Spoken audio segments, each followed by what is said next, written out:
रात की घड़ी आई तो ज़ैनब सलामुल्लाह अलैहा ने देखा कि ज़ैनुल आबिदीन के आंसू नहीं थमते और उनको गशी पे गशी आती है, तो वो आगे बढ़ के उनको अपनी आगोश में समेटती हैं और कहा, ज़ैनुल आबिदीन क्या हुआ? कहा कि पुप्पो जान अगर हो सके तो बाबा का सर कुछ देर के लिए मेरी गोद में नहीं आ सकता है। वो वक्त भी इमाम ज़ैनुल आबिदीन पे आता जब जख्म और दर्द और दुख हद से तजावज करते हैं, तो ज़ैनुल आबिदीन मदीना की तरफ मुंह कर लेते हैं और हुजूर की बारगाह में हवा के हाथों पैगाम भेजते हैं, इन निलता या रिह सबा यौमन इला अर्दिल हरमी बल्लिग सलामी रोज़तन फीहन नबीयुल मुहतरमी या रहमतल लिल आलमी अदरिक लिज़ैनिल आबिदी महबूस ऐदिज़ ज़ालिमी फिल मौक़ब वल मुज़दहमी। इमाम ज़ैनुल आबिदीन ने ये सारा दर्दनाक मंजर अपनी आंखों से देखा और ये सारे दुख सहे। इमाम ज़ुहरी कहते हैं कि वलीद के ज़माने में दोबारा इमाम ज़ैनुल आबिदीन को पकड़ लिया गया और इनके हाथों में दोबारा हथकड़ियां और पांव में बेड़ियां डाल दी गई।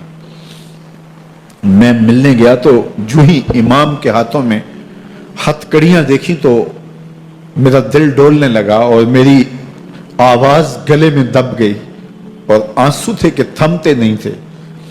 तो इमाम ज़ैनुल आबिदीन ने मुझे देखा तो मुझे तसल्ली देते हुए कहा, ज़ुहरी क्या हुआ तुम्हें?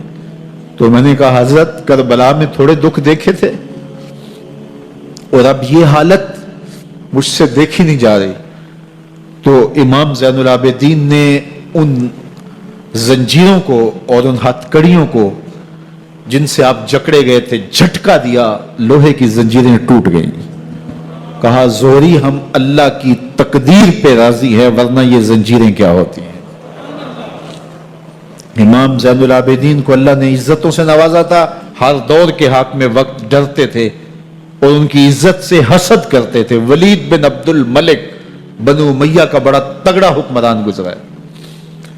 एक दिन तवाफ करते करते हजर अस्वद के सामने आया, उसके दिल में आया कि मैं हजर अस्वद को बोसा करूं, लेकिन रश इतना था कि आगे बढ़ने की हिम्मत ना हुई और पीछे हट के खड़ा हो गया कि रश कम होता है तो मैं हजर अस्वद को चूमता हूं। इतने में इमाम ज़ैनुल आबिदीन रज़ी अल्लाह ताला अन्हो वो भी तवाफ करते करते हजर अस्वद के करीब आए।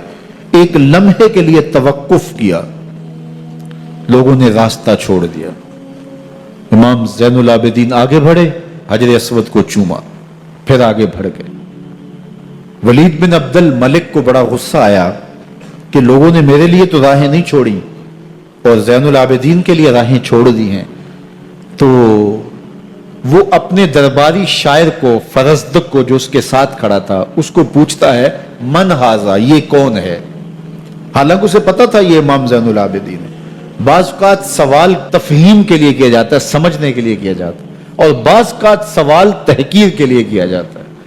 जिस तरह किसी शख्स को आप पसंद न करते हो और वो कोई काम करे तो आप कहते हैं ये कौन है, ये कौन है? तो उसने कहा मन हाजा, ये कौन है?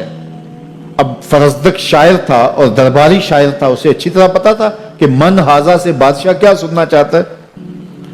लेकिन आज उसकी गैरत ईमानी जागी। बादशाह ने कहा मन हाजा, ये कौन है? तो फरजदक ने बादशाह की आंखों में आंखें डाल के कहा, बादशाह तू नहीं जानता ये कौन है? इसको तो बतहा के संग रेजे भी जानते हैं, इसको तो जमीन वाले भी जानते हैं, आसमान के फरिश्ते भी जानते हैं। ये फातिमा का बेटा है, ये अली का शहजादा है, ये रसूलुल्लाह का नवासा है। तेरा मन हाजा कहना इस मारफा को नकरा नहीं करेगा। ये कल भी मारफा था, ये आज भी मारफा है। खड़े खड़े इमाम ज़ैनुल आबिदीन की शान में एक तवील कसीदा लिख दिया। बादशाह तो इससे कुछ और सोच रहा था, उलट हो गया। उसने एक फरजदक को जेल में डाल दिया। इमाम ज़ैनुल आबिदीन को पता चला, आपने अशरफियों की 2 थैलियां खादिम के हाथ भेजी, ये हमारी वजह से तुम्हारे ऊपर ये उफ्ताद पड़ी है। تو اس نے تھیلیاں قبول کی، چوما آنکھوں سے لگائیں اور پھر خادم کے ہاتھ میں دیتے ہوئے کہا امام کو میرا سلام دے دینا اور کہنا حضرت ساری زندگی نے ٹگوں کے لیے، ان پیسوں کے لیے، اشرفیوں کے لیے شاعریاں کی ہیں، یہ جو میں نے قصیدہ لکھا ہے آپ کے نانا کی شفاعت کے لیے لکھا ہے، جو دلوں کو فتح کر لے وہی فاتح زمانہ۔ امام حسین کو تو کاٹ دیا گیا نا، اس لیے کاٹ دیا گیا کہ یہ ہماری حکومت سے بغاوت کر رہے ہیں، انہوں نے یہ کہا، بہانہ یہ بنایا، نظم حکومت میں یہ مخل ہو رہے ہیں، لہٰذا انہیں شہید کر دیا گیا۔ نہ صرف انہیں شہید کیا گیا، سر کاٹے گئے، نیزوں کی نوک پہ چڑھائے گئے، لاشوں پہ گھوڑے دوڑائے گئے۔ کیا کیا ظلم تھا، کیا کیا جبر تھا جو روا نہیں رکھا گیا، پیاسا رکھا گیا، بھوکا رکھا گیا، 6 ماہ کے بچے بھی نہیں چھوڑے گئے۔ امام حسین جب حضرت علی اصغر کو اپنے ہاتھوں پہ اٹھا کے فرات کے کنارے جا کھڑے ہوئے تو آپ نے اشقیاء سے مخاطب ہو کے کہا کہ تمہاری لڑائی تو مجھ سے ہے، اس 6 ماہ کے بچے نے تمہارا کچھ نہیں بگاڑا۔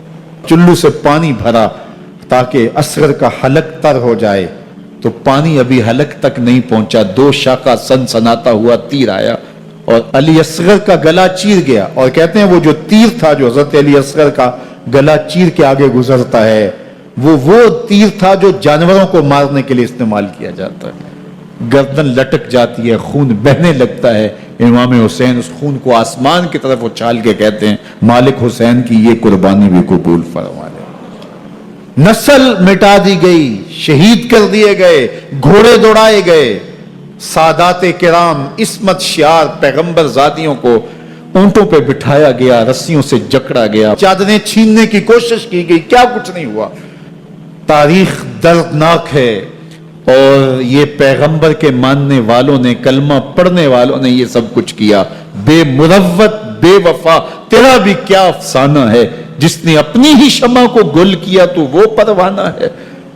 لیکن یزید کی دلیل یہ تھی کہ یہ حکومت کا نظم چلتا ہے، اسے چلنے دیا جانا چاہیے، انہوں نے کیوں رکاوٹ ڈالی ہے، لہٰذا یہ باغی ہیں، ان کو کاٹ دیا جائے۔ میں کہتا ہوں امام حسین کو شہید کر دیا گیا، ان کے اعیان و انصار کو شہید کر دیا گیا، پورے خاندان کو پیاسا رکھ کے ذبح کر دیا گیا، 6 ماہ کے بچے بھی نہیں چھوڑے گئے، 80 سال کے بوڑھوں کو بھی شہید کیا گیا، خواتین کو اونٹوں پہ بٹھایا گیا اور گلی گلی عصمت معاب پیغمبر رحمت کی شہزادیوں کو کوفے اور دمشق کے بازاروں کے اندر بھرایا گیا۔ تو مجھے بتائیں اس کے بعد یزید کی حکومت نے کیا کیا، ان کا کیا کارنامہ تھا؟ کتنے محدث پیدا ہوئے، کتنے مفکر پیدا ہوئے، کتنے جرنیل پیدا ہوئے، کتنے صوفی پیدا ہوئے؟ کون تھا جو ان کے تخت و تاج اور ان کی حکومت جس کو بچانے کے لیے اتنا بڑا حادثہ کر دیا اور پیغمبر کے بیٹوں کو شہید کر دیا؟ تو کیا پھر اس حکومت نے کیا؟ یزید نے، یزید کا اپنا بیٹا تخت پہ بیٹھنے کے لیے تیار نہیں تھا۔ 6 ماہ کے بعد اس کی لاش گھر سے نکلی، اس نے کہا کہ یہ تخت جو ہے وہ آل رسول کے خون پہ بنا ہے، میں اس پہ نہیں بیٹھوں گا۔